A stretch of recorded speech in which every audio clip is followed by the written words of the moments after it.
Ысык Көл областык медиа борборунда коом жана мыйзам телеберүүсү старт алды. Анын алып баруучусу мен Нуржан Дөөткулова. Саламатсыздарбы?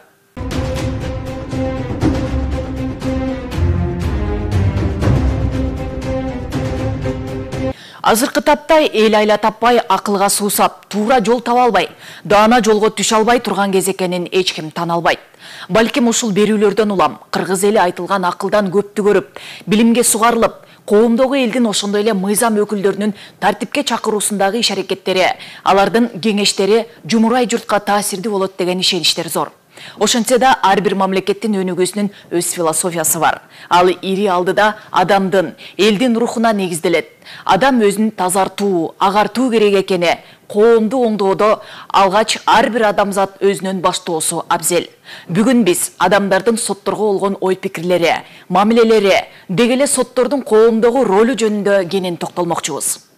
Сот системасында 25 жылдык тажрыйбасы бар Сабыр Содонбеков менен жеринен барып маек курдук. Ал учурда Ысык Көл облусунун Тоң райондук соту болуп эмгектенет. Анын иш ордунда миңдеген жашоодогу окуялар, кылмыштуулуктун түрдүү иштери каралып, бардыгын эстөөгө мүмкүн эмес экенин айтат. Бүгүнкү күндө сот системасындагы кызматкерлерге коомчулуктун ою ар түркүн болууда. Бири соттун чечимине ыраазы болушса, бири нааразы болгон учурлар калк ичинде кенен айтылып жүрөт. Мындай пикирлердин жаралышына албетте мыйзам боюнча утушка ээ болгондор ыраазы. Ал эми жеңилип калган тарап ар дайым нааразы экени айтпаса да түшүнүктүү. Сабыр Содонбеков 1994 жылдан бери сот болуп эмгектенгенине байланыштуу. Ал өтө кесипкөй, өз ишин мыкты билген адис, адилеттүү жана калыс чечим чыгарарын Тоң районунун элдери билдиришти. Зданиясы жакшырып, ичине кирсең приятный болуп, мындай жакшы болуп, алдыга жылуулар бар. Анан өзүмдүн да ошакта бир ишим бар чын эле. Анан акыркы күндө ошо көбүнчө Сыдыгалиева Асель Бабановна менен көбүрөөк мындай иштешип калып атабыз. Бирок жакшы ошо эң акыркы чечимди жакшы жагына чечип берди. А мен ойлойм, мындай закон ченеминде туура бир калыстык менен чечип берди го деп ойлойм. Азыр сотко болгон көз караш элдин көпчүлүктүкү өзгөрүп калды. Ошол кандай десек, гумандуу сот. Гумандуу деп айтсак болот да. Көп жерден адилеттүү. Калыстык менен чечим чыгарып атышат азыр. Эми азыркы ушул учурдагыны айтып атабыз. Калк айтса калп айтпайт дегендей Тоң районунда сот системасы көңүл кубантарлык иш жүргүзүп жаткандарын жергиликтүү тургундардын пикирлеринен улам байкалды. Бул бирин экин адамдардын ою менен коомдогу көз караш өзгөрбөйт. Ал эми Сабыр Содонбеков менен маектешкенибизде ал коом таза болуш үчүн адамдын ойлогон ойлору таза болушу кажет экенин айтат. Кыргыздар күнөөлүү адамдарды издебей, ар кимиси өзүнөн башташ керек экендигин баса белгиледи. Ар бир ишти баштаарда акылы бар адам маселени түшүнгөнгө аракет кылат. Канчалык татаал болсо да акылга алчап туура жол табыш керек. Алгач кырдаалга калыс баа берүү зарыл. Ар нерсени жасаштан мурун ой жүгүртүп, талдап, себебин аныктап алуу абзел. Мисалы, адам ооруганда алгач диагнозун коюп, анан дарылай баштайт. Учурда элибиз эмнеден ооруп жатат? Буга туура жана так жооп тапмайынча иш алга жылбасын айтат. Канткенде кандай чара колдонушубуз керек? Кандай дары-дармек дарылайт деген суроо жаралбай койбойт. Ал дарыны ким берет? Кайсыл акчага сатып алабыз? Ким дарылайт? Бул жөнөкөй мисал. Албетте дарыгердин билими терең, тажрыйбасы бай болушу керек. Болбосо адамды өлтүрүп алат деген сыяктуу божомолдор жашоодо болуп жатканын билдирди. Бүгүнкү күндө кыргыз мамлекетинин, кыргыз элинин дарты мамлекеттеги адамдардын мекенине, мамлекетине жасаган мамилесине жараша болуп жатат. Элдин жашоосу дагы ошондон келип чыгат. Ал эми диагнозу, негизги дарт бул билимсиздик. Мунун өзү билбейт деген сөз. Демек билимсиздиктин, билбегендиктин ар кандай жактары бар. Жөнөкөй тил менен айтканда ыймансыздык, түшүнүктүүлүктүн жоктугу, окубагандык, ой тайыздык, ач көздүк, уурулук, наадандык, ичи таарлык, эл энчисине кол салуу, калп жана ушак айтуу, жасалмалуулук, көрө албастык, арамдык, маданиятсыздык, тарыхты, ата мурастарын билбегендик, сыйлабагандык, ой кумар эмес, дене кумарынан чыга албагандык, коомчулуктан орун алгандыгына байланыштуу элдин көз карашына терс таасирин тийгизип жаткандарына мезгил күбө.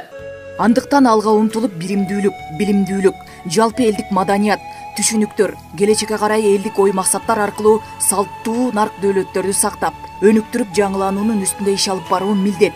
Жана азыркы таптагы мыйзамдардын жаңылануусунун дагы буга түздөн түз байланышы бар экенин айтат Сабыр Содонбеков. Мисалы, райондук сот чыгарган өкүм чечимин экинчи инстанция облус сот, облус сотто кассация бар эле, кассациялык. Бузганда, эгерде судья өзүнүн чыгарган соттук актысын туура деп эсептесе, өзү представление сунуш жазып, жогорку сотко кайрылган укугу бар болчу. Ошондо судья өзүнүн тууралыгын аныктап далилдегенге мүмкүнчүлүк бар эле да. Андан бери мыйзамдын баары өзгөрдү. Жанагы процессуалдык кодекстер да өзгөрдү. Жазык кодекси, уголовный кодекс эле, кылмыш жаза кодекси болду. Азыр жазык кодекси болуп кайра өзгөрдү. Андай мүмкүнчүлүк судьяларда жок. Судья азыр чыгаргандан кийин тараптар даттанбаса, облус сотто кандай чыгып болсо ошо бойдон карашы мүмкүн. Андан ары соттун караган иш сапатын өз ойлогондой болуп калганын далилдөөгө мүмкүнчүлүк жок. Азыркы 2019 жылы кирген мыйзамдарга мен туура көрөм. Ачык. Элдин баары катышсын, процесске журналисттер катышсын, аудио видео запись мага жагат. Анткени элдин баары көрсө эч кандай сотко тоскоолдук жок. Тартып аткан кезде тараптардын гана прессага чыгарып ийгенде азыр өзүнүн мыйзам боюнча деле аудио видео запись жазып атат да залда. Андан тышкары прессага чыгып кеткендердикин жакпаган жери тараптардын макулдугу менен көргөзүш керек. Заман башка, шарт башка. Илим, билим, техника, технология, маалымат, ааламдашуу деген заманда жашап жатабыз. Мунун ичинде Кыргызстан дагы бар. Мамлекетте адам сыяктуу тирүү жан болуп эсептелет. Демек айтылып жүргөндөй, бардыгын адам фактору чечет. Алардын ичиндеги ачылбай жаткан купуя жөндөмдүүлүктөрүн ачууга түрткү бериш мамлекеттин бирден бир милдети. А бирок өнүгүп өсүү, демократия деп отуруп, адамзаттын аң сезими 180 градуска бурулуп, ата-энени урматтоо, сыйлоо, тик карап сүйлөбөө деген сыяктуу жөндөмдөр да жоголуп бара жаткансыйт.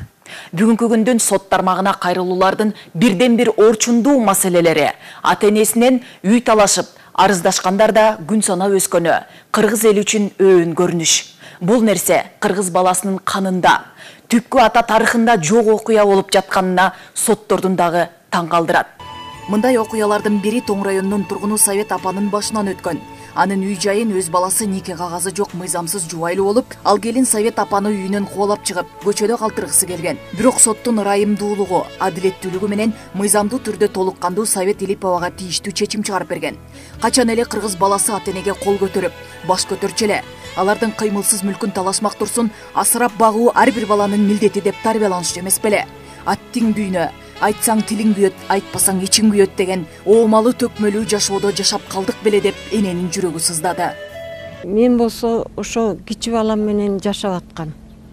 Анан бир күйөө балам каза болуп калып, жыл бою ошол жакта балдарын багышып жүрдүм. Келсем үйдөгү оокаттын баарын арака сата берип, кичи балам. Кичи баламдын аялы 61-де. Балам болсо 50-де. Анан эми ошо өзүнүн баласын илгерилерге кетиртип ийип 20 жыл болду. 10 жыл Бишкекте жашады, 10 жыл биякта жашап.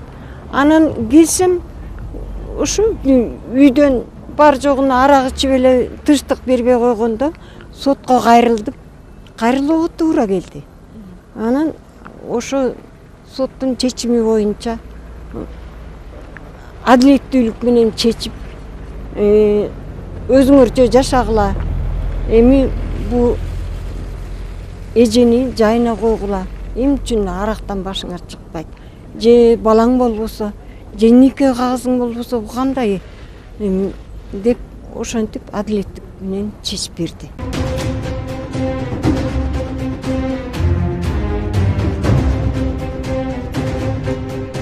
Мындан сырткары учурда Тоң районунун эли каза болгон адамдарды соттук медициналык экспертизадан өткөрбөө жагынан өзгөчөлөнүп турат.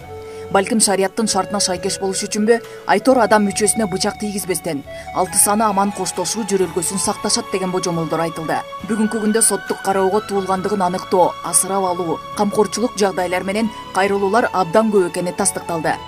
27 жыл болду. 27 жылдын ичинде канча иш каралды. Баарын айтсаң, ар бир иш өзүнчө бир баянда. Анткени ар бир каралган иштин аркасында адам тагдыры турат. Көйгөйлөр турат. Эч бир көйгөй жок киши сотко келбейт. Жазык иш болобу, жарандык иш болобу, көйгөй жок киши келбейт сотко. Көйлөп, мына жакында эле болуп атат азыр. Кумтөр боюнча 2 бала каза болуп атат. Ошонун өлгөндүгү жөнүнчө кечеэле келип түштү. Мындай иштер ак сууда жүргөндө алпинисттер жаракада калып өлгөн эсимде эле, мен так эсимде. Поляктар эле атасы, энеси, кызы үчөө келген. Хан теңириге чыгып баратып, энеси 150 метр жаракага түшүп кетип алынбай калды.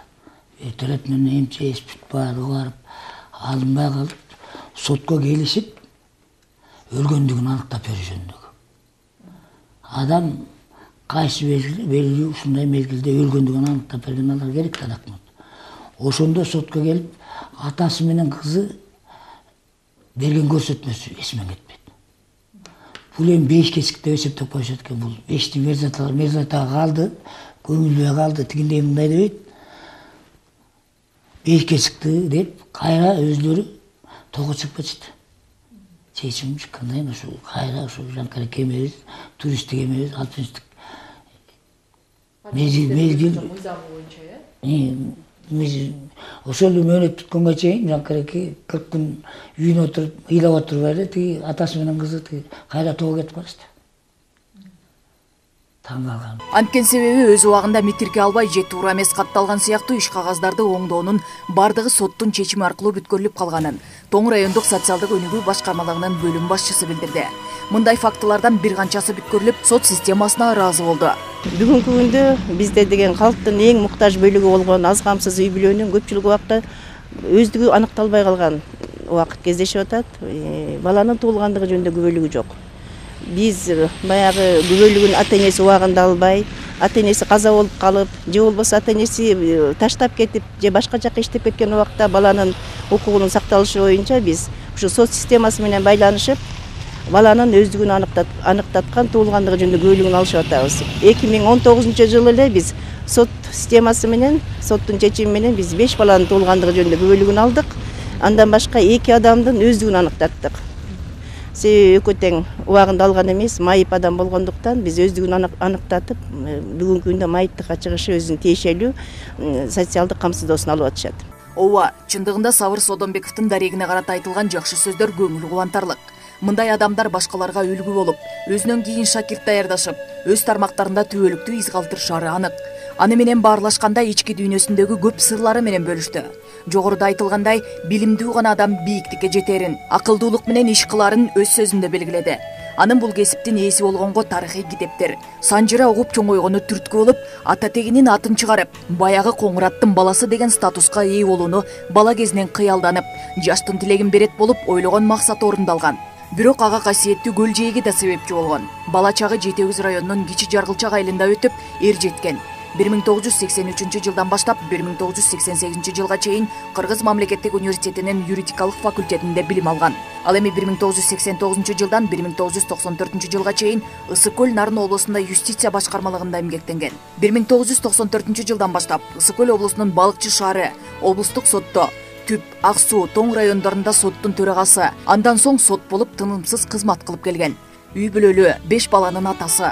Маегибизде ал касиеттүү көл жээкке барып, таңкы шүйдүрүмдө жайкысын сууга түшүп, сергеп, шарпылдаган үндөр менен сүйлөшүп, өзүнчө кайрыктар келип, кагаз бетине түшүргөнгө дагы үлгүрөрүнө күбө болдук. Мен устатым Жумаев, Самир Жумаев болгон. Эң биринчи студент скамейкадан келгенден ошол кишиге юстицияга консультант болуп келгем. Андан кийин чогуу иштешип жүрүп, ал кишиге Балык шаар сотуна судья болуп кирдим. Эң биринчи устаттым. 5 ай өтүш менен чогуу иштедим. Каракөл шаар сотунун председатели эле, облус сотунун төрагасынын орун басары эле Кашкынбай Жетибаевичтер менен, Орозбек Симбаевичтер менен, улуу адамдармен баары менен иштештим. Азыркы жогорку сотто иштегендердин баары менен аралаш кесиптеш катары. Бир кабинетте иштешпесек дагы. Ошолор иштеп жүрүп, ошолор нааразы болбогондон кийин патриотизм десек, фанатизм дейбизби? Сот системасына киргенден кийин өзүнчө башка дүйнө. Адам тагдырын чечиш, ар бир адамдын маңдайына жазган мыйзам чегинде өзүң сотко тиешелүү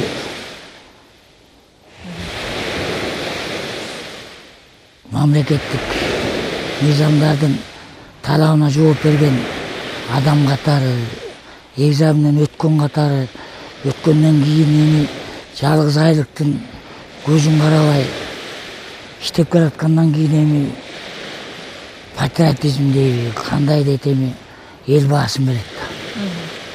Мен өзүчө белгилей турган жерим 14 жылдан ашык Ак Суу райондук сотунда төрага болуп иштедим. Кыдыр Акенин жеринде. Эл ушундай сот керек десе, жарым жолдон эми бизнеске жарабасак, андай ар ким бизнесте ар бир адамга башкача бере турган оокат. Эми тагдыр маңдайга жазган оокат иштеп келе атат. Азыр менин оюм сотторго, судьяларга меники ушул жолумузча 25 жылдан 26-27 жыл болуп баратат. Бүткөндөн кийин астырып берсем пенсиямды алам. Азыркы кесиптештериме жүрөгүм ооруйт. Ушулардын айлыгын иштеген кесибине жараса, үйлөсүн баккадай болуп, эч кимдин колун карабагандай болуп, айлыгын берсе, соттун аркасында сөз болбойт деген ой бар менде. Керектесе көл жээктеги таштандыларды чогултуп тазалыкка да кам көрөт. Сот десе эле моодалуу автоунаа тээп, моодалуу кийимдин артынан кубалабаганы айдан айкын болду. Ден соолугуна кам көрүп, таң эрте велосипед тээп кызматына келет. Алдынан чыккан жаш кызматкерлерди жана өзү дагы турникке тартылышып, мыкты деңгээлде мээнин иштөөсүнө таасир берип, иш башташаарын байкадык. Жумуштан кийин деле бош убакыт жок да бизде. Сот өмүр бою сот. 24 саат боюнча сот. Соттун боюнда дайыма иш, эртең карала турган иш, көчөк каралган иш, анын тагдыры эмне болуп атат. Андан тышкары бош убакыт болсо көркөм адабият окуу, мал салды тейлөө, өзүңдүн келбетиң, кебетең кармаш үчүн спорт менен машыгуу. Меники дайыма турник, велосипед. Мен өзүм көл жээгинде чоңойгом. Кенедей чагыман үйдөн чыкканда көлгө түшүм. Азыр Бөкөнбаев айылы ушу биз турган жерге 4,5 километр. Ошого келгенден бери велосипед менен келип, велосипед менен кетчүм. Анан кийинчерээк машина уруп кетпесин деп. Ар кандай убакта ар кандай келем, так дайыма велосипедтебем, колуман келишинче. Машина айдабайм. Урулга отурбайм. Колдон келсе жөө башканга аракет кылам. Иш ордунда жеке гана соттук отурумдарды өткөрүп, чечимдерди чыгарып чектелбестен соттун имаратын оңдоп түзүүгө дагы жетишкен. Кайсы жердеги кыргыз баласы болбосун, ал ажырагыс бир бүтүндүн, кыргыз аттуу элдин төл мүчөсү экенин билип жүрөлү. Улуу эл болуп жаралганы улуттук байлыгы, салт санасы, маданияты, тили, канчалаган катаал замандардан куралган тарыхы бир болгондуктан, кыргыз эли ынтымактуу, күч биримдиктеги калк экенин унутпайлы. Коомдогу терс көрүнүштөрдү оңдоп, өзүбүздү тарбиялоодон баштасак, иш оңунан чыгары айтпасак да белгилүү. Коом жана мыйзам теле берүүсү аркылуу коомдогу жат көрүнүштөрдү жана мыйзам жолундагы иш кедергилерди бирге баамдап, жумурай журтка таасирин тийгизсек, өлкө үчүн бирге салым кошкондук болобуз.